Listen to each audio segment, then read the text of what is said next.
الحمد لله نحمده ونستعينه ونستغفره ونؤمن به ونتوكل عليه ونعوذ بالله من شرور أنفسنا ومن سيئات أعمالنا من يهده الله فلا مضل له ومن يضلله فلا هادي له ونشهد أن لا إله إلا الله وحده لا شريك له ونشهد أن سيدنا ونبينا ومولانا محمدا عبده ورسوله صلى الله تعالى عليه وعلى آله وأصحابه وبارك وسلم أما بعد فأعوذ بالله من الشيطان الرجيم بسم الله الرحمن الرحيم وما آتاكم الرسول فخذوه وما نهاكم عنه فانتهوا وقال رسول الله صلى الله عليه وسلم من تمسك بسنتي عند فساد أمتي فله أجر 100 شهيد أو كما قال عليه الصلاة والسلام শ্রদ্ধেয় সভাপতি হযরত উলামায়ে কেরাম, সম্মানিত সুধী সমাজ, বিভিন্ন এলাকা থেকে আগত সর্বস্তরের মুসলমান ভাইয়েরা আমার ও আমার পর্দানিশীন মা ও বোনেরা, আল্লাহ পাক রব্বুল আলামিন পবিত্র কোরআনের এক আয়াতে বলেন, ওয়ামা খালাকতুল জিন্না ওয়াল ইনসা ইল্লা লিয়াবুদুন। এর অর্থ হলো, মানব দানবকে আমি একমাত্র আমার ইবাদত করার জন্য সৃষ্টি করেছি। সুতরাং আল্লাহ আমাদের কেন সৃষ্টি করলেন, এই প্রশ্নের জবাব পরিষ্কার। একমাত্র আল্লাহর ইবাদত করার জন্য তিনি আমাদের সৃষ্টি করেছেন। প্রশ্ন জাগতে পারে যে ইবাদত ছাড়াও তো আমরা জীবনে সংসারের অনেক কাজ করে থাকি যেগুলি ইবাদত নয়। নামাজ পড়ার জন্য আল্লাহ বিধান দিয়েছেন, নামাজ পড়া ইবাদত। রোজা রাখতে আল্লাহ বিধান দিয়েছেন, সেটা ইবাদত। কিন্তু ইবাদত ছাড়া সংসারে আমরা সংসারের দরকারে অনেক কিছু কাজ করে থাকি যেগুলি ইবাদত নয়। তাই প্রশ্ন জাগে যে একমাত্র ইবাদত করার জন্যই যদি আমাদের সৃষ্টি করে থাকেন, তাহলে যে কাজগুলি ইবাদত নয় সেগুলি আমরা করি কেন? এই প্রশ্নের জবাব সহজে বোঝার জন্য একটি সহজ উদাহরণ হচ্ছে এই সম্মেলনের আয়োজন, এই বিশাল তাফসীরুল কোরআন সম্মেলনের আয়োজন। একমাত্র কোরআনের কথা বোঝার জন্য, তাফসীর বোঝার জন্য, ওয়াজ নসিহত শোনার জন্য।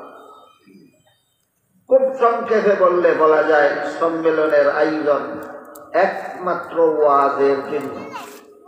কিসের জন্য? ওয়াজের জন্য। তাহলে মাইকের নাম তো ওয়াজ নয়, মাইক কেন? বাতির নাম তো ওয়াজ নয়, বাতি কেন? সামিয়ানার নাম তো ওয়াজ নয়, সামিয়ানা কেন? মঞ্চের নাম তো ওয়াজ নয়, মঞ্চ কেন? এইসব প্রশ্নের যেই জবাব, ঘুমানি তো ইবাদত নয়, পেশাব পায়খানা তো ইবাদত নয়, খাওয়া দাওয়া তো ইবাদত নয়, এগুলি আমরা করি কেন? ওই সব প্রশ্নেরও সেই জবাব। এবং জবাবটা হলো সুবিধার জন্য। কোরআন হাদিসের বয়ান শুনবেন আপনারা, সেটাই ওয়াজ। মাইকের নাম ওয়াজ নয়, মাইক ওয়াজের সুবিধার জন্য। বাতির নাম ওয়াজ নয়, বাতি ওয়াজের সুবিধার জন্য। প্যান্ডালের নাম ওয়াজ নয়, প্যান্ডাল ওয়াজের সুবিধার জন্য। মঞ্চের নাম ওয়াজ নয়, মঞ্চ সাজানো হয়েছে ওয়াজের সুবিধার জন্য।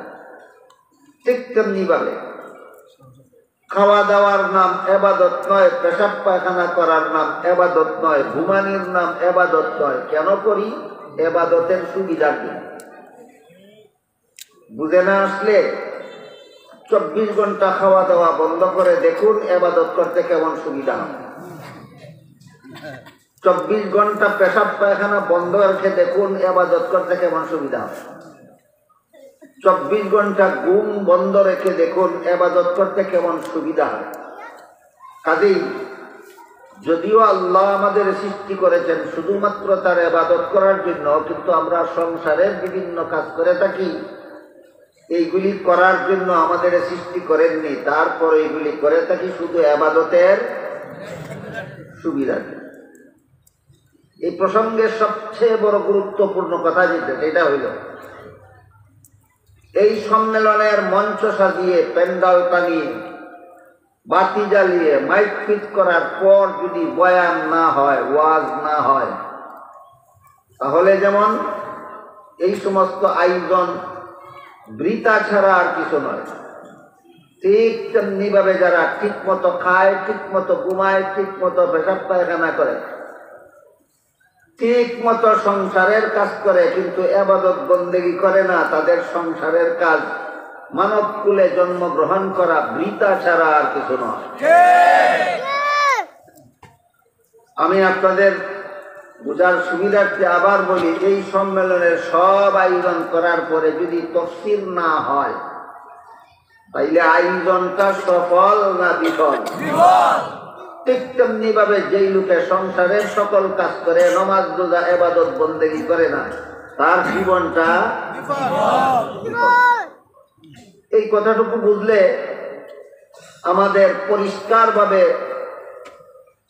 পরিষ্কারভাবে আমরা বুঝতে পারি যে আমাদের মধ্যে কার জীবন সফল আর কার জীবন বিফল। যারা সংসারের সকল কাজের মধ্য দিয়েও আল্লাহর ইবাদতটা যথারীতি করে, তাদের জীবন সফল।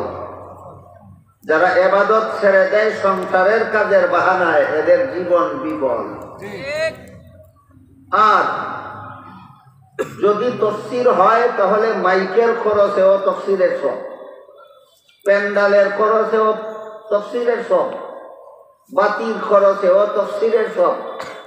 ঠিক তেমনি ভাবে যার জীবনে আল্লাহর ইবাদত ঠিক আছে, তার ঘুমানিতেও ইবাদতের সওয়াব, খানা পিনায়ও ইবাদতের সওয়াব, পেশাব পায়খানাতেও ইবাদতের সওয়াব।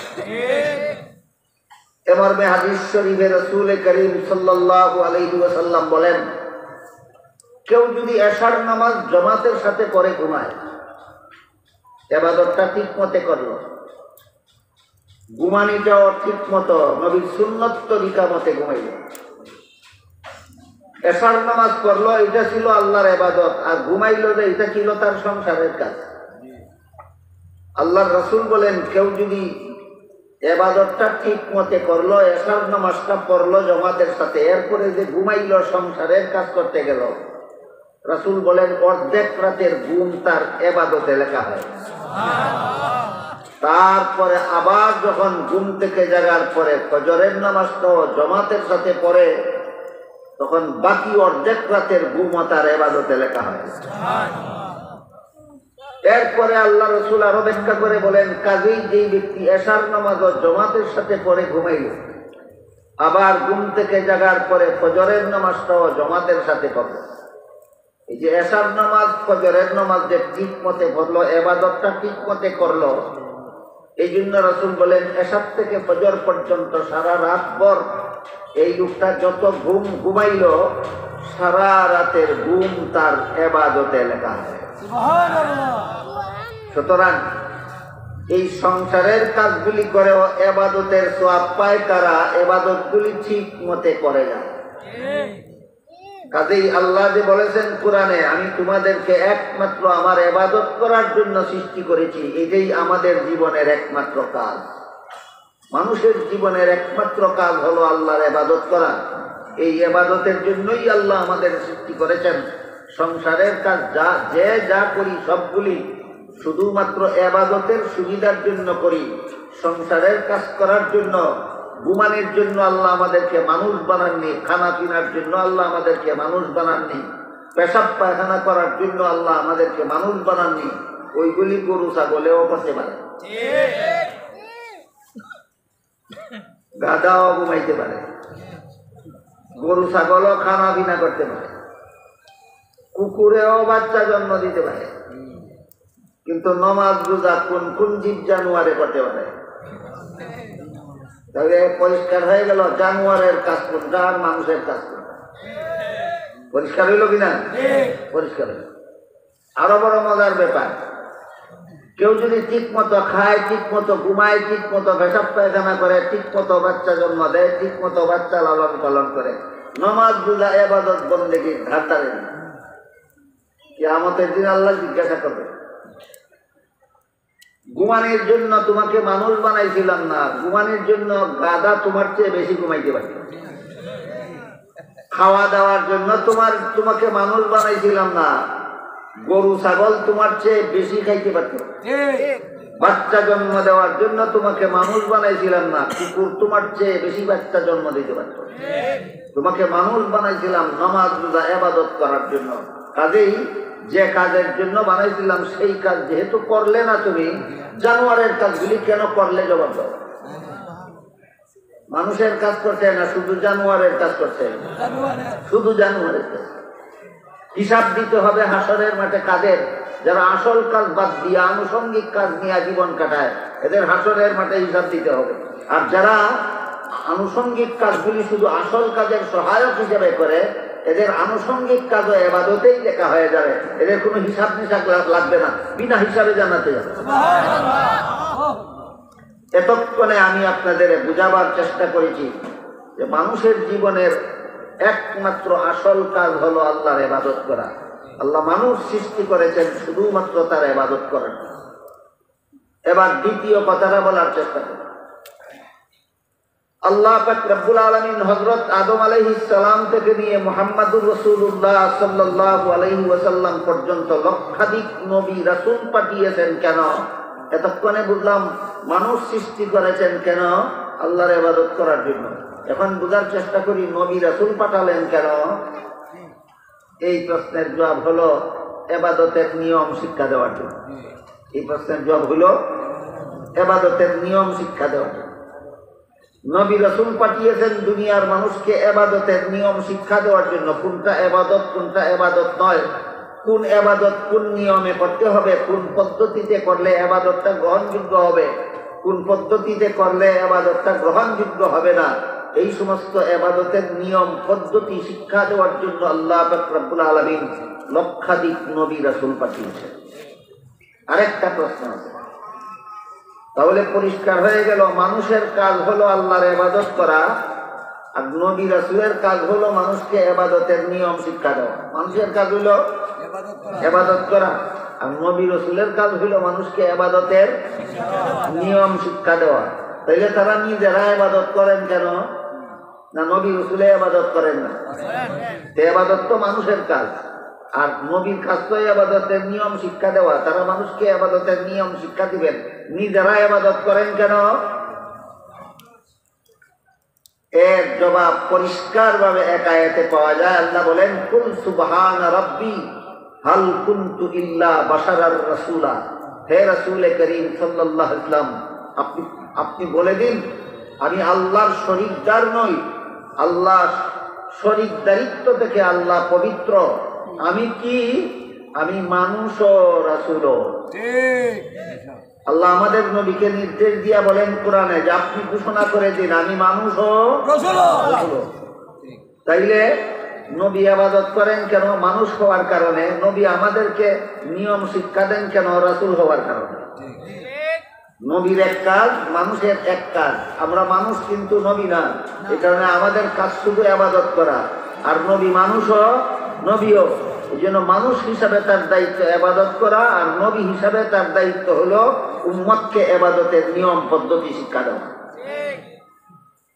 আমাদের সমাজে মাঝে মধ্যে কিছু লোক, সর্বলোক নয়, কিছু লোক এমন পাওয়া যায় যারা নবীর প্রতি অতিভক্তি দেখাতে গিয়া বলে নবী মানুষ নন। এটা নবীর প্রতি আসল ভক্তি নয়, এটা দেখো অতিভক্তি। আর আমরা সমাজে একটা কথা আছে, অতিভক্তি কিসের লক্ষণ? লক্ষণ ভালো না। অতিভক্তি এটা লক্ষণ ভালো না। আল্লাহ যেখানে নিজে কোরআনে নবীকে মানুষ বলেছেন, এখানে তুমি মানুষ না বলার মানে হইল কোরআনকে অমান্য করা।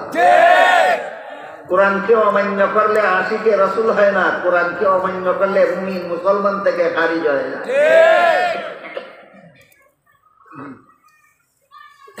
আবার কেউ কেউ যুক্তি দেয়, আমিও নবী, আমিও মানুষ, নবীও যদি মানুষ হন তাইলে আমার মধ্যে আর নবীর মধ্যে পার্থক্য থাকবে কোথায়? এই যুক্তির জবাবে আমি বলি, বাজারে রাস্তার পাশে বসে মানুষের পায়ের শিরা জুতা যারা সেলাই করে, এরাও তো মানুষ, আর দেশের প্রেসিডেন্ট তো মানুষ। তখন প্রেসিডেন্টও যদি মানুষ হয়, মুচিও যদি মানুষ হয়, তাইলে কি আর কোনো বেশ কম থাকে না? কোন বুতে কয় যে কয় মুচি মানুষে আর প্রেসিডেন্ট মানুষে কোনো বেশ কম থাকে না, এ মানুষ না, এ বুথ। ঠিক তেমনি ভাবে যে কয় আমি মানুষে আর নবী মানুষে বেশ কম থাকে না, এও মানুষ না, এ মানুষও না, এ মানুষ চিনেও না, এও বুথ।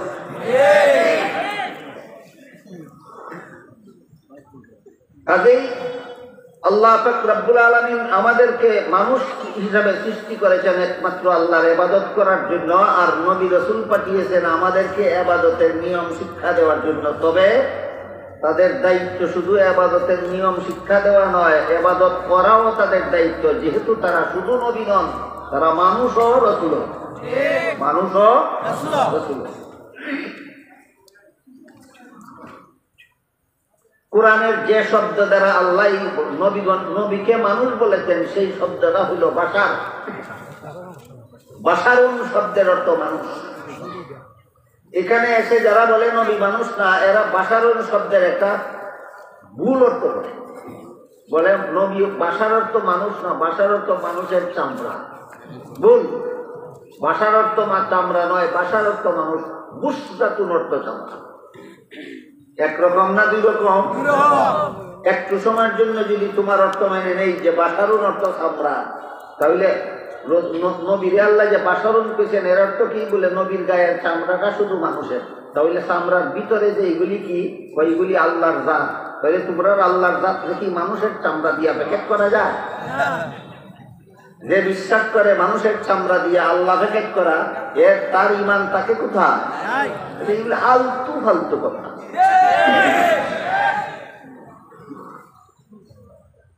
কাজেই কথা পরিষ্কার যে আল্লাহ কোরআনে যে আমাদের নবীকে বাশার বলেছেন, এর অর্থ মানুষ। এতে যদি কেউ চাপাবাজি করে, তাহলে চাপাবাজির সহজ অবসান আছে আরেকটা। সেটা হইল বাংলাদেশের কওমি মাদ্রাসা, সরকারি মাদ্রাসা, উভয় মাদ্রাসায় আহলে সুন্নাত ওয়াল জামাতের আকীদা বিষয়ের একটা পাঠ্য কিতাব আছে। এই কিতাবে আহলে সুন্নাত ওয়াল জামাতের আকীদা বিষয়ের উপর লেখা কিতাবটার নাম শরহে আকাইদে নসফি। শরহে আকাইদে নসফি কিতাবে উল্লেখ আছে, আর রাসূল ইনসানুন বাআসাহুল্লাহু ইলা ইবাদিহি লিতাবলিগিল আহকাম। নবী ওই ইনসানকে বলে যাকে আল্লাহ মনোনীত করে বান্দাদের কাছে পাঠান আল্লাহর বিধানগুলি পৌঁছে দেওয়ার জন্য। বাশারের অর্থ যদি মানুষ না বলো, আহলে সুন্নাত ওয়াল জামাতের আকীদার কিতাবে ইনসানুন লেখা আছে। এখন কি বলা? বাশার অর্থ মানুষ না, ইনসান অর্থ মানুষ না, বলে জিন অর্থ মানুষ নাকি? ইনসান অর্থ যদি মানুষ না হয়, তো জিন অর্থ মানুষ নাকি? আহলে সুন্নাত ওয়াল জামাতের আকীদার কিতাবে পরিষ্কার ভাষায় লেখা আছে নবী ইনসান, নবী ইনসান। তবে আমাদের নবী মানুষ হওয়া সত্ত্বেও সমস্ত জগৎবাসী মানুষের চেয়ে এমনকি সমস্ত মানুষের আদি পিতা আদম আলাইহিস সালামের চেয়েও শ্রেষ্ঠ মর্যাদার অধিকারী হলেন মুহাম্মদুর রাসূলুল্লাহ। আমাদের নবীর মর্যাদা সমস্ত নবী রসুলগণের চেয়ে শ্রেষ্ঠ, সমস্ত সৃষ্ট জগতের চেয়ে শ্রেষ্ঠ। এক হাদিসে রাসূল বলেন, ইন্নাল্লাহা ফাদ্দালানি আলাল আম্বিয়া ওয়া ফাদ্দালা উম্মতি আলাল উমাম। আল্লাহ আমাকে সমস্ত নবীগণের উপর শ্রেষ্ঠ মর্যাদা দান করেছেন, আর আমার উম্মতকে সকল নবীর উম্মতের উপর শ্রেষ্ঠ মর্যাদা দান করেছেন। হাদিস শরীফে রাসূল করিম সাল্লাল্লাহু আলাইহি ওয়াসাল্লাম আরো বলেন, কিয়ামতের দিন যতক্ষণ পর্যন্ত আমি মুহাম্মদুর রাসূলুল্লাহ জান্নাতে প্রবেশ করব না, ততক্ষণ পর্যন্ত কোন নবী রাসূলকে জান্নাতে প্রবেশ করতে দেওয়া হবে না। সুবহানাল্লাহ। যেমন আন্দাজু যিনি আমাদের নবী কেমন মানুষ? তোমার মতো মানুষ? যিনি জান্নাতে প্রবেশ না করা পর্যন্ত কোন নবী রাসূলকে জান্নাতে প্রবেশ করতে দেওয়া হবে না, তিনি তেমন শ্রেষ্ঠ মানুষ। কেমন মানুষ? শ্রেষ্ঠ মানুষ। কতগুলি আনুষঙ্গিক কথা বললাম, এবার আমি আমার মূল কথার দিকে ফিরে যাই। আল্লাহ পাক রব্বুল আলামিন মানুষ সৃষ্টি করেছেন আল্লাহর ইবাদত করার জন্য, আর নবী রাসূল পাঠিয়েছেন ইবাদতের নিয়ম শিক্ষা দেওয়ার জন্য। নবীর শিক্ষা দেওয়ার নিয়ম পদ্ধতিকেই নবীর তরিকা বলা হয়। নবীর শিক্ষা দেওয়ার নিয়ম পদ্ধতিকেই নবীর তরিকা বলা হয়। এটাকে নবীর সুন্নত বলা হয়। তবে কথাটা গুটাইয়ে বলতে হইলে বলতে হয় যে নবীর সুন্নত কথাটা তিন অর্থে ব্যবহার হয়। নবীর সুন্নত কথার অর্থ কটা? তিনটা। এক নম্বর নবীর সুন্নত অর্থ নবীর হাদিস। দুই নম্বর নবীর সুন্নত অর্থ নবীর ওই আমল যে আমলের গুরুত্ব ফরজ ওয়াজিবের চেয়ে কম এবং নফল মুস্তাহাবের চেয়ে বেশি। নবীর সুন্নত এর তিন নম্বর অর্থ হইল নবীর শিক্ষা দেওয়া নিয়ম পদ্ধতি, অর্থাৎ নবীর তরিকা। শব্দের কথাগুলি ভালোভাবে বুঝার স্বার্থে আমরা মনে রাখি, নবীর সুন্নত কথার অর্থ তিনটা। নবীর সুন্নত কথার এক নম্বর অর্থ নবীর হাদিস, নবীর সুন্নত কথার দুই নম্বর অর্থ নবীর আমল, নবীর সুন্নত কথার তিন নম্বর অর্থ নবীর তরিকা। নবীর হাদিস, নবীর আমল, নবীর তরিকা। দেখুন মনে থাকবে কিনা, নবীর সুন্নত কথার অর্থ কটা? এক নম্বর নবীর হাদিস, দুই নম্বর নবীর আমল, তিন নম্বর নবীর তরিকা। এক হাদিসে রাসূল করিম সাল্লাল্লাহু আলাইহি ওয়াসাল্লাম বলেন, তারাকতু ফীকুম আমরাইনি লান তাযিল্লু মা তামাসসাকতুম বিহিমা কিতাবাল্লাহি ওয়া সুন্নাত রাসূলি আও কামা ক্বালা আলাইহিস সালাতু ওয়াস সালাম। রাসূল বলেন, হে আমার উম্মত মুসলমানেরা, আমি দুনিয়ার থেকে বিদায়কালে তোমাদের হাতে দুটি জিনিস রেখে যাচ্ছি। যতদিন পর্যন্ত তোমরা আমার রেখে যাওয়া দুটি জিনিসকে শক্তভাবে ধারণ করে থাকবে, ততদিন পর্যন্ত তোমরা পথভ্রষ্ট হবে না, জাহান্নামের পথের যাত্রী হবে না। আমার রেখে যাওয়া দুটি জিনিসের প্রথমটির নাম হলো আল্লাহর কিতাব কুরআন, দ্বিতীয়টির নাম হইল রসুলের সুন্নত হাদিস। এই হাদিসে আল্লাহ রসুল নিজেই নবীর সুন্নত কথাটা নবীর হাদিস অর্থে ব্যবহার করেছেন। এই হাদিসে আল্লাহ রসুল নিজেই নবীর সুন্নত কথাটাকে নবীর হাদিস অর্থে ব্যবহার করেছেন। গেল নবীর সুন্নত কথার এক নম্বর অর্থ নবীর হাদিস। এই এক নম্বর অর্থে যে নবীর হাদিস, এই হাদিসটার আলোচনা এই জনসাধারণে ব্যাপকভাবে করার মতো নয়, একটু কঠিন আলোচনা। হাদিসের গুরুত্বপূর্ণ আলোচনাগুলি বুঝার যোগ্যতা অর্জন করার জন্য মাদ্রাসায় কমপক্ষে একাধারে 10 বছর লেখাপড়া করতে হয়।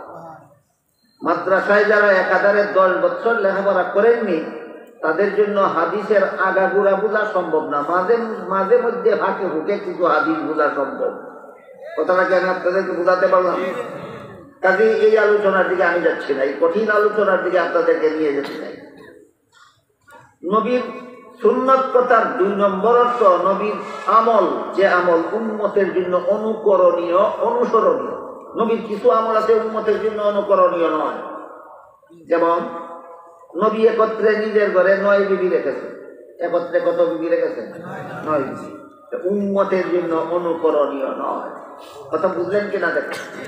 কাজেই নবী যত আমল করেছেন সবগুলি উম্মতের জন্য অনুকরণীয়। নবীর যে সমস্ত আমল উম্মতের জন্য অনুকরণীয়, এই সমস্ত আমলের গুরুত্ব যদি ফরজ ওয়াজিবের চেয়ে কম হয় আর নফল মুস্তাহাবের চেয়ে বেশি হয়, তখন নবীর ওই আমলটাকেও নবীর সুন্নত বলা হয়, যে সুন্নত কথার 2 নম্বর অর্থ। সুন্নত কথার 2 নম্বর অর্থ। এই সুন্নতের আরেক নাম আছে আমলি সুন্নত। এই সুন্নতের আরেক নাম আমলি সুন্নত। এটা আবার 2 প্রকার। একটা কয় সুন্নতে মুআক্কাদা, আর একটা কয় সুন্নতে জায়েদা। আপনারা যারা অন্তত 5 বেলার ফরজ নামাজ পড়েন, আপনারা সুন্নতে মুআক্কাদা আর সুন্নতে জায়েদা খুব সহজে বুঝবেন। জোহরের 4 রাকাত ফরজ নামাজের আগেও 4 রাকাত সুন্নত নামাজ আছে, আবার আসরের 4 রাকাত ফরজ নামাজের আগেও 4 রাকাত সুন্নত নামাজ আছে। এবার বুঝে থাকলে বলুন তো, জোহরের 4 রাকাতও সুন্নত, আসরের 4 রাকাতও সুন্নত। তাই বলে কি উভয় নামাজ সমান সুন্নত? তাহলে জোহরের সুন্নতটার নাম কি? যার নাম সুন্নতে মুআক্কাদা, আর আসরের সুন্নতের নাম হলো সুন্নতে জায়েদা। অত্যন্ত গুরুত্বপূর্ণ ভাবে এখানে 4টা কথা আপনাদের সকলের জন্য বোঝার মতো আছে। সুন্নত কথার অর্থ যে হাদিস, এটা আপনাদের সকলের বোঝার মতো নয়, কিন্তু সুন্নত অর্থ যে নবীর আমল, এটা নবীর সমস্ত উম্মতের বোঝা দরকার।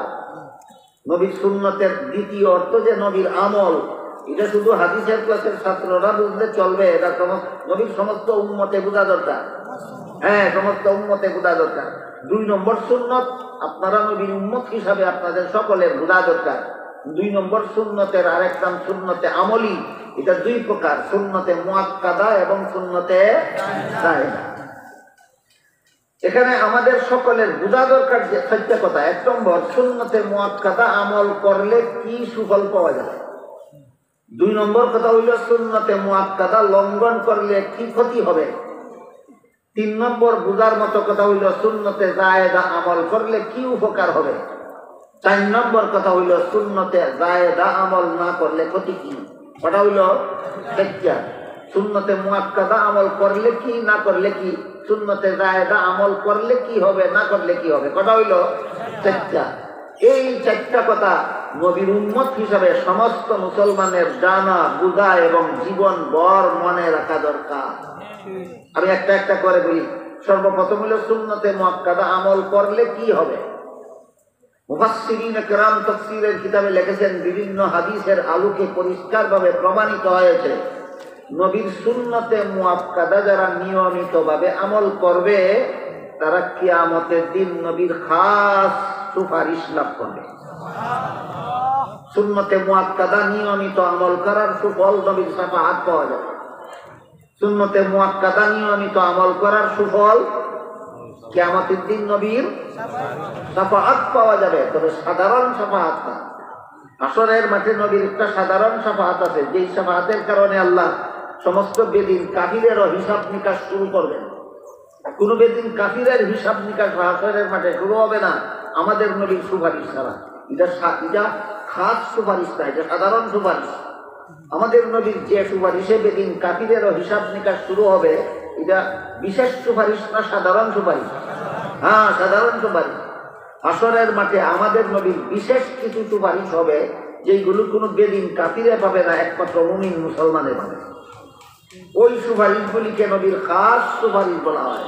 ওই সুপারিশগুলিকে নবীর খাস সুপারিশ বলা হয়। যেমন জান্নাতীরা জান্নাতে যে মর্যাদা লাভ করেছে, এর থেকে উন্নত মর্যাদা দেওয়ার জন্য আমাদের নবী সুপারিশ করবেন। এই সুপারিশ কোনো বেদিন কাফিরের জন্য নয়, শুধু মুমিন মুসলমানের জন্য। আর একদল উম্মতকে হিসাব নিকাশ ছাড়া বিনা হিসাবে জান্নাতে দেওয়ার জন্য আমাদের নবী সুপারিশ করবেন। বুঝে থাকতে বলুন, এটা সাধারণ সুপারিশ না খাস সুপারিশ? খাস সুপারিশ। একদিনে সব কথা বলা যায় না। কত প্রকার সুপারিশ, কোন প্রকার সুপারিশ কে কে পাবে, এটাও অত্যন্ত গুরুত্বপূর্ণ আলোচনা। আমাদের সকলের জানা, বোঝা এবং মনে রাখা দরকার। কিন্তু সব কথা একদিনে বলার মতো নয়। একদিনে বেশি কথা বললে স্মরণ রাখতে পারবেন না। আর আমি যদি বেশি বলতে চাই, তাহলে আমার সময় শেষ হয়ে যাবে, কথা বলা শেষ হবে। আপাতত শুধু এতটুকু বলে দিচ্ছি, শুনুন। কিয়ামতের দিন নবী সুপারিশ করবেন একদল উম্মতকে বিনা হিসাবে জান্নাতে দেওয়া। এরা কারা, এদের পরিচয়টা কি? এদের পরিচয়টা যদি আপনি জানতে পারেন, তাহলে আপনি মনে মনে টের পাবেন যে আপনিও এই বিনা হিসাবে জান্নাতীদের অন্তর্ভুক্ত আছেন কিনা। এতটুকু জানা কি আমাদের দরকার, যে আমি বিনা হিসাবে নবীর সুপারিশে বিনা হিসাবে জান্নাতে যাওয়ার যোগ্য কিনা এটা জানা দরকার না? দরকার না? এই জন্য সবগুলি বলা যাবে না, আপাতত একটা বলি যে কিয়ামতের দিন নবীর সুপারিশে বিনা হিসাবে জান্নাতে যাবে কারা। হাদিসের ব্যাখ্যায় মুহাদ্দিসিনে কেরাম লিখেছেন, যারা অতীত জীবনে কোনো গুনাহ খাতা করলেও শেষ পর্যন্ত আল্লাহর শাস্তির ভয়ে যথারীতি তওবা করে সবগুলি গুনাহ ছেড়ে দিল। এক হাদিসে আল্লাহ রসুল বলেন, আত-তাইবু মিনাজ যামবি কামাল্লা যামবা লাহু, যেই ব্যক্তি তওবা করে গুনাহ ছেড়ে দেয় তার আমলনামায় আর গুনাহ থাকে না, তার আমলনামায় আর গুনাহ থাকে না। এরপরে যদি আর কোনোদিন গুনাহে লিপ্ত হওয়ার আগেই সে মরণ বরণ করে, তখন হাসরের মাঠে তার আমলনামায় কোনো গুনাহ পাওয়া যাবে না, যা শুধু নেকি পাওয়া যাবে তার আমলনামায়। এই ধরনের উম্মতের জন্য নবী সুপারিশ করবেন বিনা হিসাবে জান্নাতে দেওয়ার জন্য। আল্লাহ এদেরকে বিনা হিসাবে জান্নাতে দিয়ে দেবেন। সুপারিশটা সাধারণ সুপারিশ না, খাস সুপারিশ, খাস সুপারিশ। আপনাদের কি হাসরের মাঠে সাধারণ সুপারিশে সারে না খাস সুপারিশের দরকার? সাধারণ সুপারিশ তো আবু জাহালেও ভাইব, আবু জাহালের বিচারও শুরু আমাদের নবীর সুপারিশের খাতিরে। সাধারণ সুপারিশ তো আবু লাহাবেও ভাইব, আবু লাহাবেরও বিচার শুরু হবে না আমাদের নবীর সুপারিশ ছাড়া। কাজে আমাদের হাসরের মাঠে এই সাধারণ সুপারিশে চলে না, আমাদের খাস সুপারিশের দরকার। যত খাস সুপারিশ হবে হাসরের মাঠে, এর মধ্যে একটা হলো একদল উম্মতকে বিনা হিসাবে জান্নাতে দেওয়ার জন্য। এরা কারা? যারা যথারীতি গুনাহ থেকে তওবা করেছিল আর গুনাহ না করে মরণ বরণ করেছিল, এদের জন্য আল্লাহ রসুল হাসরের মাঠে সুপারিশ করবেন। আল্লাহ রসুলের সুপারিশে এদেরকে বিনা হিসাবে জান্নাতে দিয়ে দেওয়া হবে। তো সুন্নতে মুআক্কাদা যারা নিয়মিত আমল করে, এই নিয়মিত সুন্নতে মুআক্কাদা আমল করার সুফল হইল কিয়ামতের দিন নবীর খাস সুপারিশ পাওয়া যায়। কেমন সুপারিশ? খাস সুপারিশ পাওয়া যায়। খাস সুপারিশের মধ্যে আরেক ধরনের সুপারিশ হইল, আরেক দল মানুষকে হিসাব সহজ করার জন্য আমাদের নবী সুপারিশ করবেন। আল্লাহ এদের হিসাবটা কঠিন করো না, এদের হিসাবটা সহজ করো। সাহাবায়ে কেরাম জিজ্ঞাসা করেন, ওগো আল্লাহ রসুল, হাসরের মাঠের সহজ হিসাব কোনটা আর কঠিন হিসাব কোনটা? রসুল জবাব দেন, যাদের আমল নামা হাসরের মাঠে আল্লাহ দেখাবেন, যাদের আমল নামায় যথেষ্ট পরিমাণ সওয়াবও আছে, ফাঁকে ফাঁকে কিছু গুনাহও আছে, এই ফাঁকে ফাঁকে একটা দুইটা গুনাহ সে অবহেলা করে নাই, বিপদে পড়ে করেছে, ঠেকাবশত করেছিল। আল্লাহ পাক রব্বুল আলামিন দয়া করে এই যে ঠেকাবশত ফাঁকে বুকে একটা দুইটা গুনাহ করেছিল, এই গুনাহগুলি তার আমলনামায় দেখাবেন। দেখি আল্লাহ বলবেন, আমি আল্লাহ তোমাকে মাফ করে দিলাম। এই হিসাবটার নাম সহজ হিসাব।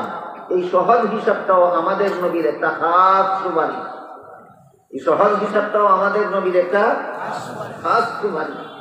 আল্লাহ রসুল বলেন, আর যাদের আমলনামার গুনাহ দেখি আল্লাহ বলবেন, এই গুনাহগুলি তুমি কেন করেছিলে বলো। আল্লাহ রসুল বলেন, তার জাহান্নামে যাওয়া ছাড়া রক্ষা নাই। এই হিসাবটা সহজ নয়, এটা কঠিন হিসাব। বুঝে থাকতে বলুন তো, হাসরের মাঠে আপনাদের যদি হিসাব হয়, তাহলে আপনারা কঠিন হিসাব চান না সহজ হিসাব চান? সহজ হিসাব এমনিই পাওয়া যাবে না নবীর খাস সুপারিশ লাগবে? নবীর খাস সুপারিশ এমনিই পাওয়া যায় না, সুন্নতে মুআক্কাদা আমল করা লাগবে। এবার বুঝতে পারলেন সুন্নতে মুআক্কাদা আমল করার সুফল কি? কিয়ামতের দিন নবীর খাস সুপারিশ পাওয়া যাবে। আমি কি বিষয়টা আপনাদেরকে বুঝাতে পারলাম? সুন্নতে মুআক্কাদা আমল করার সুফল কিয়ামতের দিন নবীর খাস সুপারিশ পাওয়া যাবে। এর বিপরীতে সুন্নতে মুআক্কাদা যদি কেউ নিয়মিত লঙ্ঘন করে চলে, অবস্থা কোনোদিন লঙ্ঘন করলে তাও মাফ, অবস্থা কোনোদিন লঙ্ঘন করলে তাও মাফ। কিন্তু নিয়মিত যদি সুন্নতে মুআক্কাদা লঙ্ঘন করার অভ্যাস বানায়, তাহলে কিয়ামতের দিন নবীর খাস সুপারিশ থেকে বঞ্চিত থাকতে হবে। কিয়ামতের দিন নবীর খাস সুপারিশ পাওয়া যাবে না। আপনারা কে কে কিয়ামতের দিন নবীর খাস সুপারিশ না পাইতে চান? কেউ আছেন যে আমি কিয়ামতের দিন নবীর খাস সুপারিশ চাই না? কেউ আছেন? তাহলে যদি আপনি বলেন আমি কিয়ামতের দিন নবীর খাস সুপারিশ আমার চাই, আমার দরকার, তাহলে কিভাবে পাওয়া যাবে? নিয়মিতভাবে সুন্নতে মুআক্কাদা পালনের মাধ্যমে কিয়ামতের দিন নবীর খাস সুপারিশ পাওয়া যাবে। গেল চার কথার দুই কথা, মনে আছে? চার কথার দুই কথা কি? এক কথা হইল সুন্নতে মুআক্কাদা আমল করলে কি সুফল পাওয়া যাবে, আর এক কথা হইল সুন্নতে মুআক্কাদা লঙ্ঘনের অভ্যাস করলে কি পরিণতি হবে। এই দুই কথা আলোচনা হলো। আর রইল দুই কথা, সুন্নতে জায়েদা আমল করলে কি ফল আর না করলে কি অসুবিধা। ধারাবাহিকভাবে 4টা কাজ যারা করে, আমি কথাগুলি আস্তে ধীরে বলতেছি, উত্তেজিত হয়ে নয়, খুব তাড়াহুড়া করে নয়, খুব ঠান্ডাভাবে আস্তে ধীরে বলতেছি। অত্যন্ত মূল্যবান কথা, সমস্ত মুমিন মুসলমানের জীবনভর মনে রাখার মতো এবং জীবনে পালন করার মতো। সেটা হইল ধারাবাহিকভাবে 4 কাজ করার দ্বারা মুমিন মুসলমানেরা জাহান্নাম থেকে নাজাত পায়, জান্নাতের যোগ্য হয়ে যায়, নবীর সুপারিশ পাওয়ার যোগ্য হয়ে যায়। কত কাজের দ্বারা? 4 কাজের দ্বারা। এলোমেলু 4 কাজ না, ধারাবাহিক 4 কাজ। প্রথম কাজ হইল সকল প্রকার গুনার অভ্যাস ছেড়ে দেওয়া, এর সুফল হইল জাহান্নাম থেকে নাজাত। এরপরে 2 নম্বর আর 3 নম্বর হইল ফরজ আমল ঠিক মতে করা, ওয়াজিব আমল ঠিক মতে করা, এর সুফল হইল জান্নাত লাভ। আর চতুর্থ কাজ হইল সুন্নতে মুআক্কাদা আমল করা, যা আগেই বলা হয়েছে, এর সুফল হলো নবীর শাফাআত লাভ। কোন কাজের কি ফল, কোন কাজের কি ফল, কোন কাজের কি ফল, একটু মনোযোগে স্মরণ রাখুন সাবধান কথাগুলি বোঝার জন্য। গুনার অভ্যাস ছেড়ে দেওয়ার ফল হইল জাহান্নাম থেকে নাজাত। ফরজ ওয়াজিব আমল করার ফল হইল জান্নাত লাভ। সুন্নতে মুআক্কাদা আমল করার ফল হইল নবীর শাফাআত লাভ। কত কাজ? কত কাজ? 4 কাজ। এর ভিতরে কিন্তু সুন্নতে জায়েদা, নফল মুস্তাহাব আসে না। সুন্নতে জায়েদা, নফল মুস্তাহাব 4 কাজের বাইরে রয়েছে। সহিহ বুখারী শরীফের হাদিসে উল্লেখ আছে, রাসূল করিম সাল্লাল্লাহু আলাইহি ওয়াসাল্লাম বলেন, এই 4 কাজ ঠিক মতো করার পরে যেই ব্যক্তি সুন্নতে জায়েদা আর নফল মুস্তাহাবের আমল যত বেশি করবে, সে তত বড় ওলি হবে আল্লাহ। তাহলে সুন্নতে জায়েদা আর নফল আমলের দ্বারা কি হওয়া যায়? আল্লাহর ওলি হওয়া যায়। এখন সর্বমোট কত কাজ হইল? এখন হইল 5 কাজ। আবার বলছি, কোন কাজের কি ফল শুনুন। গুনার অভ্যাস ছেড়ে দিলে জাহান্নাম থেকে নাজাত পাওয়া যায়, কিন্তু আল্লাহর ওলি হওয়া যায় না। ফরজ ওয়াজিব আমল করলে জান্নাত পাওয়া যায়, কিন্তু আল্লাহর ওলি হওয়া যায় না। সুন্নতে মুআক্কাদা আমল করলে নবীর শাফাআত পাওয়া যায়, কিন্তু আল্লাহর ওলি হওয়া যায় না। সুন্নতে জায়েদা আর নফল মুস্তাহাব আমলের দ্বারা আল্লাহর ওলি হওয়া যায়। কথা কি আমি আপনাদেরকে বোঝাতে পারছি? তাহলে 5 নম্বরটার দ্বারা ওলি হয়, 4 নম্বরটার দ্বারা জাহান্নাম থেকে নাজাত হয়, জান্নাত লাভ হয়, নবীর শাফাআত লাভ হয়। ওলি হয় না কেন? তার কারণ হইল আমি গুনার অভ্যাস ছেড়ে দিয়েছি জাহান্নাম থেকে বাঁচার স্বার্থে, না কোনো স্বার্থ নাই। গুনার অভ্যাস ছাড়লাম কোন স্বার্থে? জাহান্নাম থেকে বাঁচার স্বার্থে। ফরজ ওয়াজিব আমল করলাম জান্নাত পাওয়ার স্বার্থে। সুন্নতে মুআক্কাদা আমল করলাম নবীর শাফাআত পাওয়ার স্বার্থে। যতক্ষণ পর্যন্ত কেউ নিজের স্বার্থে কোনো কাজ করে, ততক্ষণ পর্যন্ত অন্য লোকের বন্ধু হতে পারে না। যখন নিজের স্বার্থ ছাড়া অন্য লোকের, অন্য কাউকে খুশি করার জন্য কাজ করে, তখন যাকে খুশি করার জন্য কাজ করে তার বন্ধু হয়ে যায়।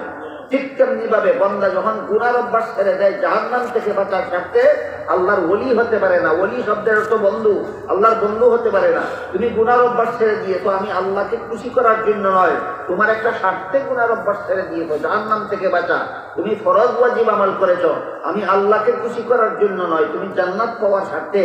তুমি সুন্নতে মুআক্কাদা আমল করেছো নবীর শাফাআত পাওয়ার স্বার্থে। এগুলি তোমার স্বার্থের কাজ, এগুলির দ্বারা তুমি আমার বন্ধু হতে পারো না।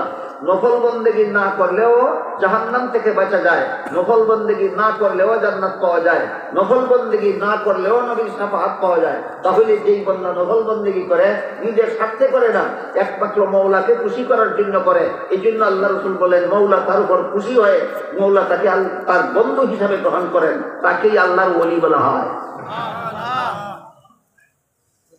প্রশ্ন জাগতে পারে আপনাদের মনে যে আমি গুনার অভ্যাস ছেড়ে দিয়ে যদি জাহান্নাম থেকে বাঁচতে পারি, আমি ফরজ ওয়াজিব আমল করে যদি জান্নাত লাভ করতে পারি, আমি সুন্নতে মুআক্কাদা আমল করে যদি নবীর শাফাআত লাভ করতে পারি, নফল বন্দেগী না করলাম, আল্লাহর ওলি না হইলাম, অসুবিধা কি?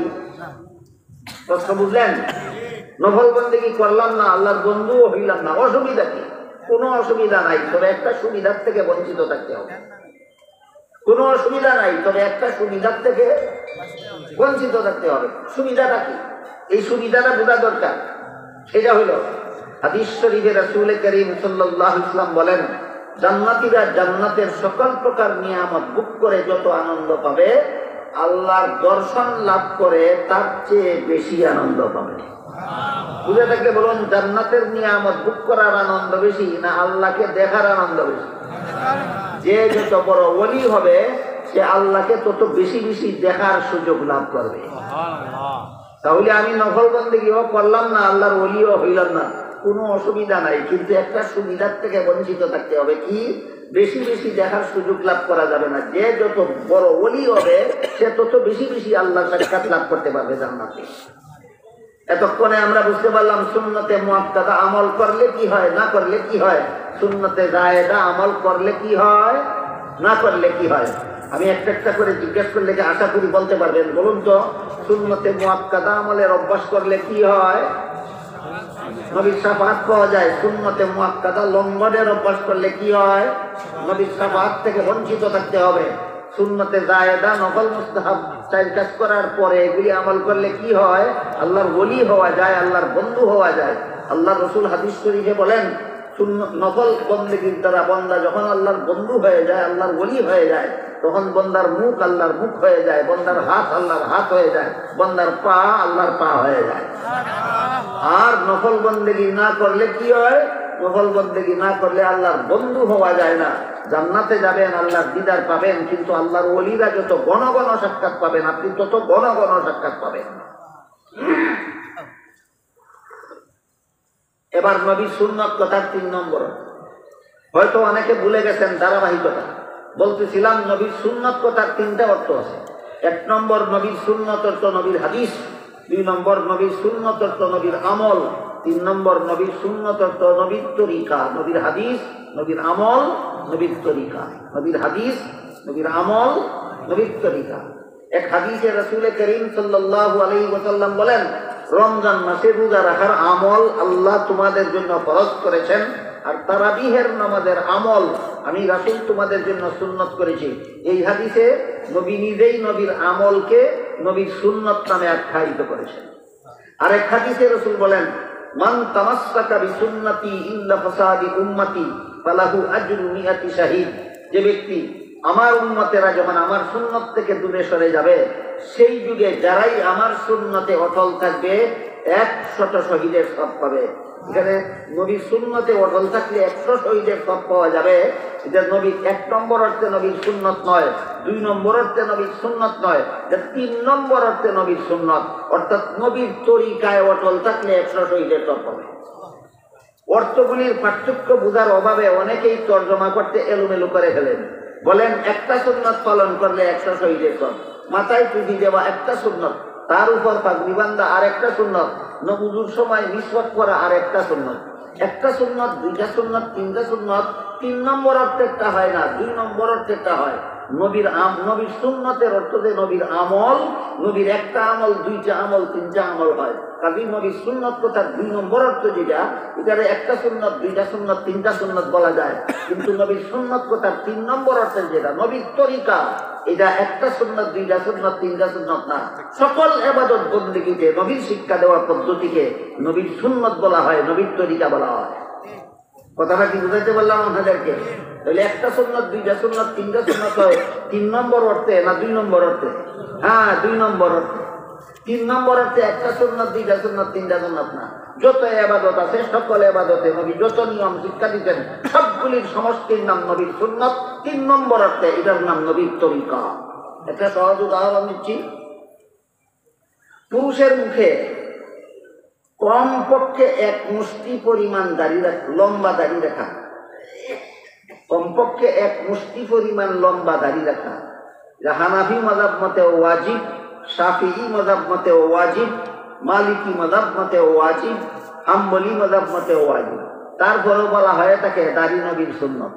তারপরেও বলা হয়, কি বলা হয়? লম্বা দাড়ি রাখা নবীর সুন্নত। যে 2 নম্বর অর্থে না, যে 3 নম্বর অর্থে সুন্নত। অর্থাৎ দাড়ি রাখার বেলায় নবীর তরিকা হইলে 1 মুষ্টি লম্বা হতে হবে। দাড়ি রাখার বেলায় নবীর তরিকা হইল 1 মুষ্টি লম্বা রাখতে হবে। মুছ রাখার বেলায় নবীর তরিকা হইল একেবারে খাটো করে রাখতে হবে। চুল রাখার বেলায় নবীর তরিকা হইল লম্বা করলে কাঞ্জুকা হতে হবে, আর লম্বা না করলে ইংলিশ কাটিং হতে পারবে না। লম্বা না করলে কি কাটিং হতে পারবে না? ইংলিশ কাটিং হতে পারবে না। এটা হইল চুল রাখার বেলায় নবীর তরিকা। গায়ের জামার বেলায় নবীর তরিকা হইল হাঁটুর নিচ পর্যন্ত লম্বা হতে হবে। পা জামার বেলায় নবীর তরিকা হইল পুরুষের জন্য পায়ের গিট সইতে পারবে না। পাজামা বলেন, প্যান্ট বলেন, লুঙ্গি বলেন, এই ব্যাপারে নবীর তরিকা কি পায়ের গিরা শুইবে না শুইতে পারবে না? এই সবগুলির সমষ্টির নাম নবীর তরিকা।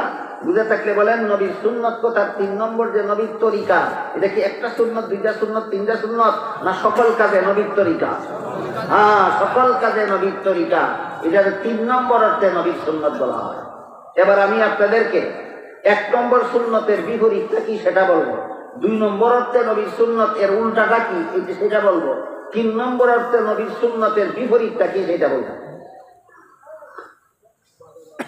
যাদের মনে আছে একটু দয়া করে বলুন তো, নবীর সুন্নত কথার 1 নম্বর অর্থ কি ছিল? নবীর হাদিস। এর বিপরীতটার নাম কাদিম। এর বিপরীতটার নাম কাদিম। আপনাদেরকে বুঝাইতে গেলে আমার 1 ঘন্টা সময় লাগে।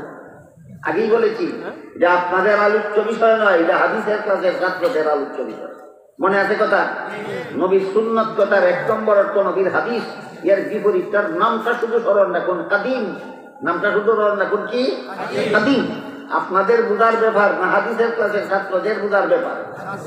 ছাত্রদের বুঝার ব্যাপার। 1 নম্বর নবীর সুন্নত কথার 1 নম্বর অর্থ নবীর হাদিস। এর বিপরীতটার নাম হলো কাদিম।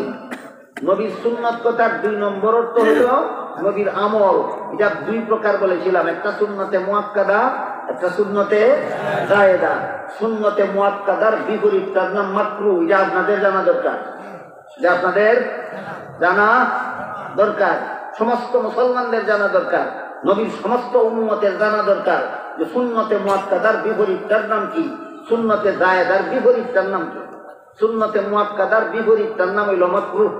মাকরুহ শব্দের মর্ম হলো সব নষ্ট। মাকরুহ শব্দের মর্ম আমল নষ্ট না সব নষ্ট। যেমন সহজ একটা উদাহরণ দিয়ে শুনেন। উজুর মধ্যে ফরজ কতটা? 4টা। মুখ দোয়া, হাত দোয়া, মাথা মশা করা, পাও দোয়া। মুখ কবার দোয়া সুন্নত, ফরজ।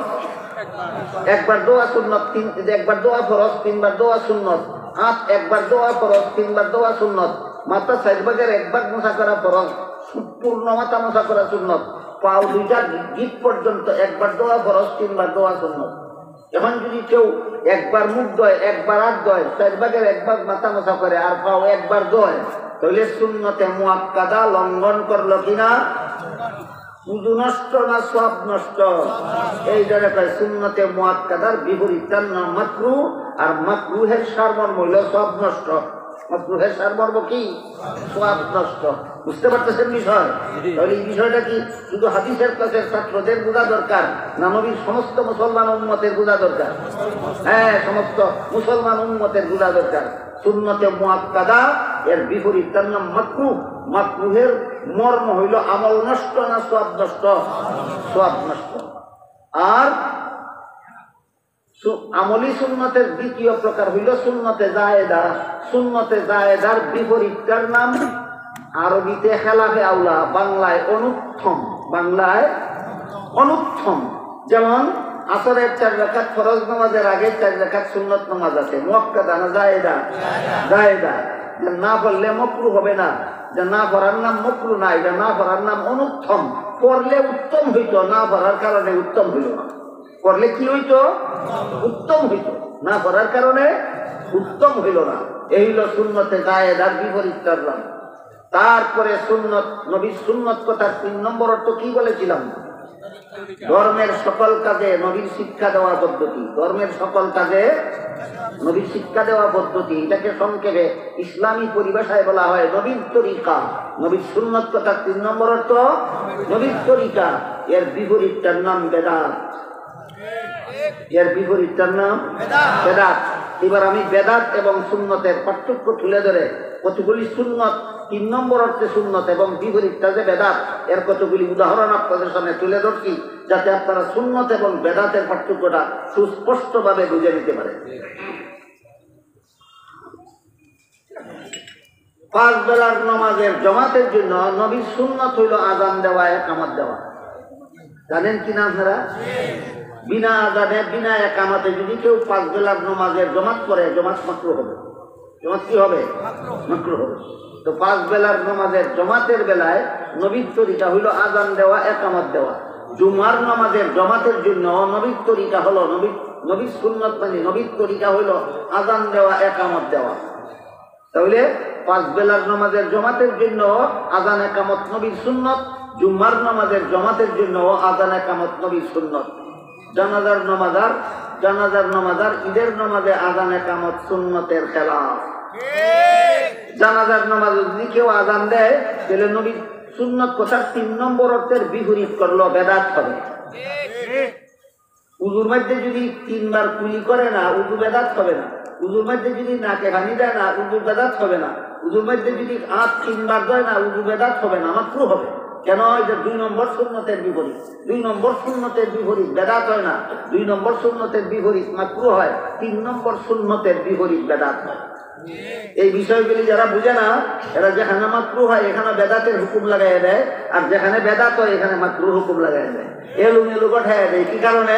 কারণ পার্থক্য করে বুঝে না কোন সুন্নতের বিপরীত কোনটা। আমি কি বিষয়ের গুরুত্বটা আপনাদেরকে অনুধাবন করাইতে পারলাম? হ্যাঁ, পরিষ্কার ভাবে আমাদের বুঝে নিতে হবে কোন সুন্নতের বিপরীত কোনটা। সুন্নতে মুআক্কাদার বিপরীতটা বেদাত নয়, সুন্নতে মুআক্কাদার বিপরীতটার নাম মাকরুহ। সুন্নতে জায়েদার বিপরীতের নাম বেদাত নয়, এটার বিপরীতের নাম অনুত্তম। আর সুন্নত কথার 3 নম্বর অর্থ যে নবীর তরিকা, যে ইবাদতের যে পদ্ধতি নবী শিক্ষা দিয়েছেন সেই ইবাদতের ভিন্ন পদ্ধতি গ্রহণ করার নাম বেদাত। 5 বেলার নামাজে আজান দেওয়ার, আজান একামতের পদ্ধতি নবী শিক্ষা দিয়েছেন, সুতরাং 5 বেলার নামাজের জামাতের জন্য আজান একামত সুন্নত। জুম্মার নামাজের জামাতের জন্য আজান একামত নবী শিক্ষা দিয়েছেন, এই জন্য এটা সুন্নত। কিন্তু জানাজার নামাজে আজানও নবীর তরিকা মতে নাই, একামতও নবীর তরিকা মতে নাই।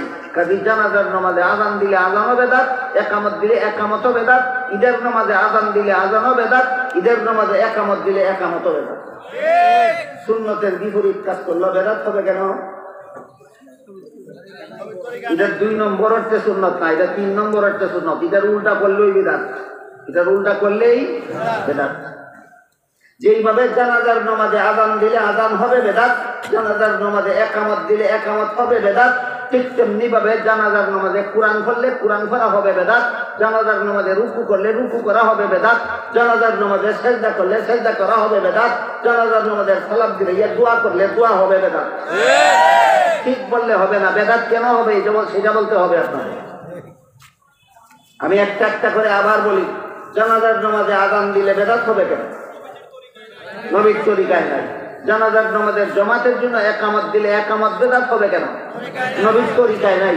জানাজার নামাজে কোরআন তেলাওয়াত করলে তেলাওয়াত বিদাত হবে কেন? নবীর তরিকায় নাই। জানাজার নামাজে রুকু করলে রুকু বেদাত হবে কেন? নবীর তরিকায় নাই। জানাজার নামাজে সেজদা করলে সেজদা বেদাত হবে কেন? নবীর তরিকায় নাই। একই কারণে জানাজার সালাম ফিরাইয়া মুনাজাত করলে মুনাজাত বেদাত হবে কেন? নবীর তরিকায় নাই। এই বিষয়গুলি না বোঝার কারণে কিছু যুক্তিবাদী আমাদের সমাজে আবির্ভাব হয়েছে। তারা বলে 5 বেলার নামাজের সালাম ফিরাইয়া যদি মুনাজাত করতে পারি, জানাজার নামাজের সালাম ফিরাইয়া মুনাজাত করলে দোষ কি? এরা দলিল হইল দোষ কি? 2টা শব্দ। বেদাতীদের দলিল 2টা শব্দ, দোষ কি? বেদাতীদের দলিল কটা শব্দ? 2টা শব্দ। শব্দ 2টা কি কি? আপনাদের জবাব হইল একটা শব্দ, দোষ এইটাই বেদাত। এরা দলিল হইল 2 শব্দ, আর আপনাদের জবাব হইল 1 শব্দ। কথা বুঝলেন কি? বুঝে থাকলে আবার আমি জিজ্ঞেস করি আপনাদেরকে, জানাজার নামাজের জামাতের জন্য আজান দিলে দোষ কি? একামত দিলে দোষ কি? কোরআন পড়লে দোষ কি? রুকু করলে দোষ কি? সেজদা করলে দোষ কি? সালাম ফিরাইয়া দোয়া করলে দোষ কি? আজান দিলে যেই দোষ, একামত দিলে যেই দোষ, কোরআন পড়লে যেই দোষ, রুকু করলে যেই দোষ, সেজদা করলে যেই দোষ, দোয়া করলে সেই দোষ। কথা পরিষ্কার হইল?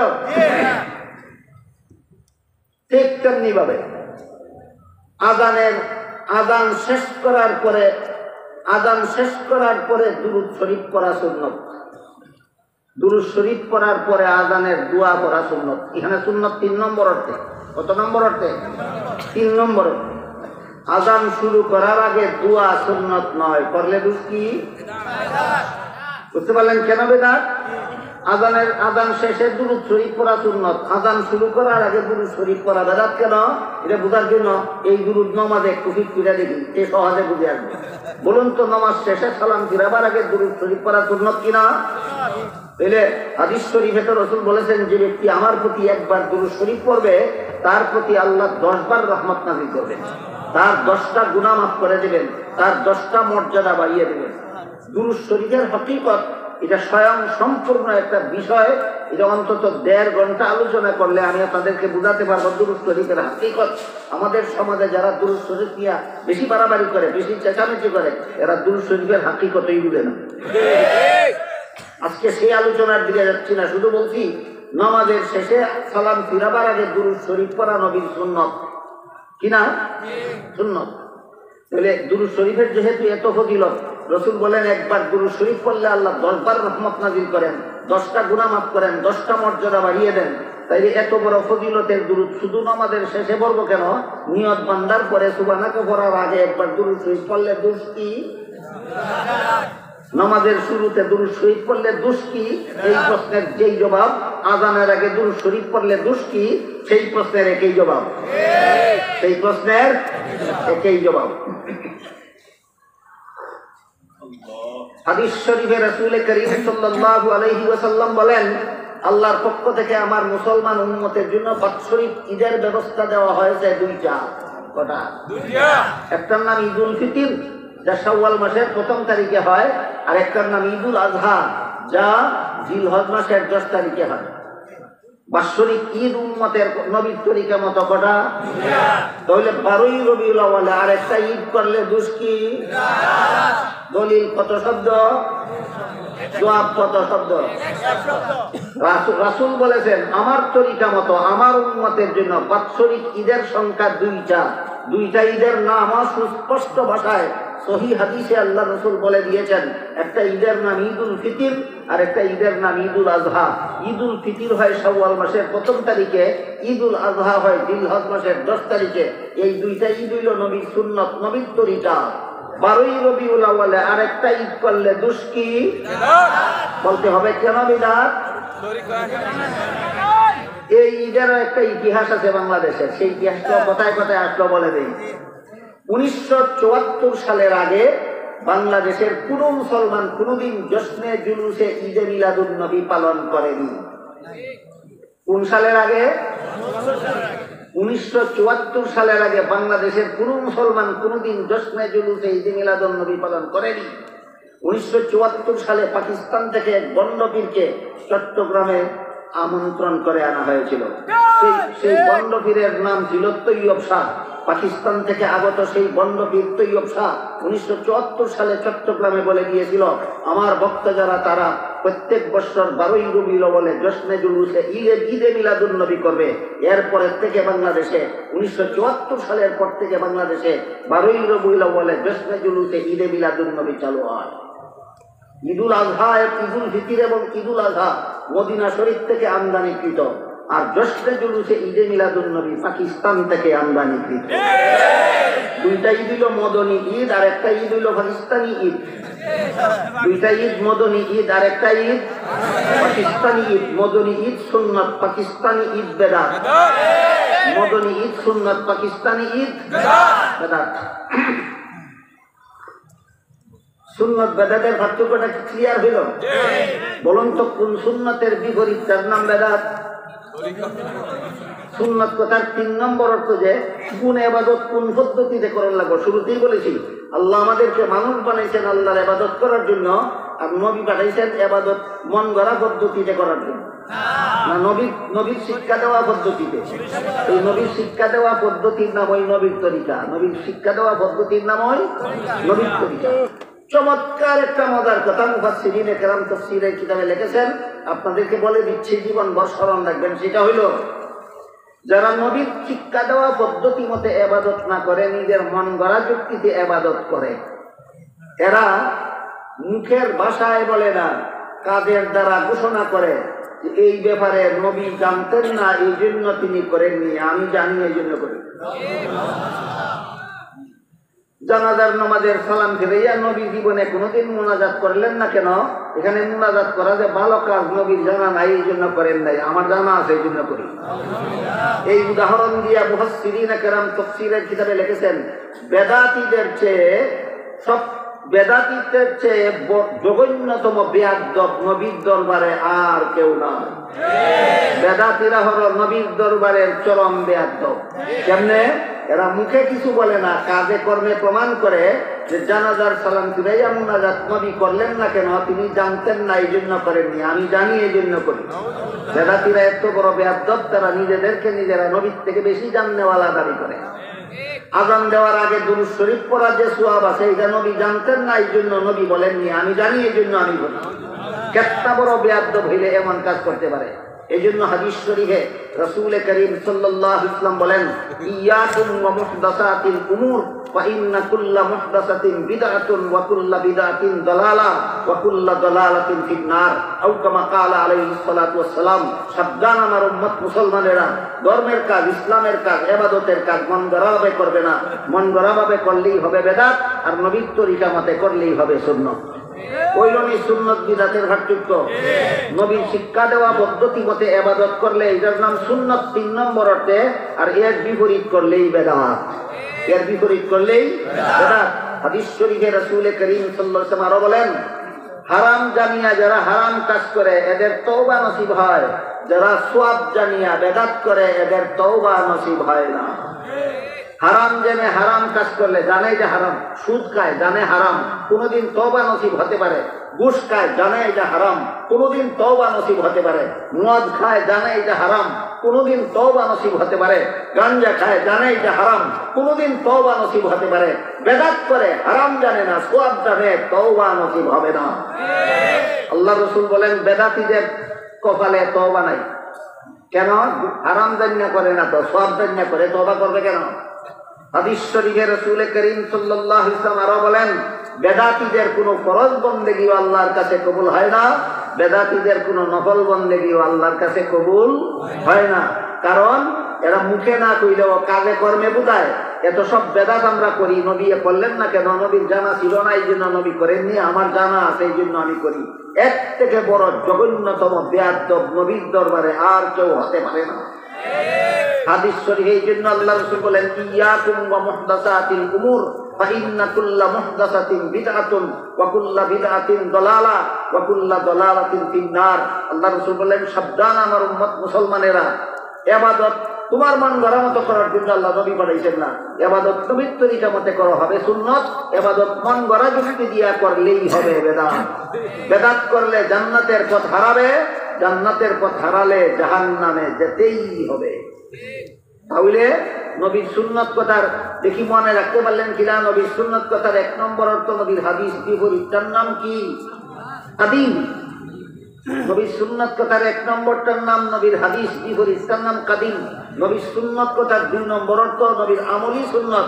এটা 2 প্রকার, সুন্নতে মুআক্কাদা, বিপরীতটার নাম মাকরু, আর দ্বিতীয়টার নাম সুন্নতে জায়েদা, বিপরীতটার নাম অনুত্তম। নবীর সুন্নত কথার 3 নম্বর অর্থ হইল নবীর তরিকা, বিপরীতটার নাম বিদআত। নবীর তরিকা মতে ইবাদত করা নবীর সুন্নত, এটা 3 নম্বর অর্থে। আর মন গড়া যুক্তি মতে ইবাদত করা, এটার নাম হইল বেদাত। তাহলে কত নম্বর সুন্নতের বিপরীতটার নাম বেদাত? এই হইল সুন্নত বেদাতের সুস্পষ্ট পার্থক্য। 3 নম্বর অর্থে নবীর সুন্নত হইল প্রত্যেকটা ইবাদতে, যে ইবাদতের যে নিয়ম নবী শিক্ষা দিয়েছেন সেই ইবাদত সেই নিয়মে করা, এটাকে নবীর সুন্নত বলা হয় 3 নম্বর অর্থে। এই জন্য এটা একটা সুন্নত, 2টা সুন্নত, 3টা সুন্নত হয় না, যা নবীর সমস্ত ইবাদতের সমষ্টিগত পদ্ধতিকেই একটা সুন্নত বলা হয়। এই সুন্নতের বিপরীতটার নাম বেদাত। আল্লাহ আপনাদের আমাদের সবাইকে সুন্নতের মাধ্যমে ইবাদত করে আল্লাহর কাছে গ্রহণযোগ্য করে তোলার, আর সকল প্রকার বেদাত পরিহার করে আমাদের ইবাদত বন্দেগী আল্লাহর কাছে গ্রহণযোগ্য হওয়ার সৌভাগ্য দান করুন। সবাই বলুন আমিন। সুবহান রাব্বিকা রাব্বিল ইজ্জাতি আম্মা ইয়াসিফুন ওয়া সালামুন আলাল মুরসালিন ওয়ালহামদুলিল্লাহি রাব্বিল আলামিন।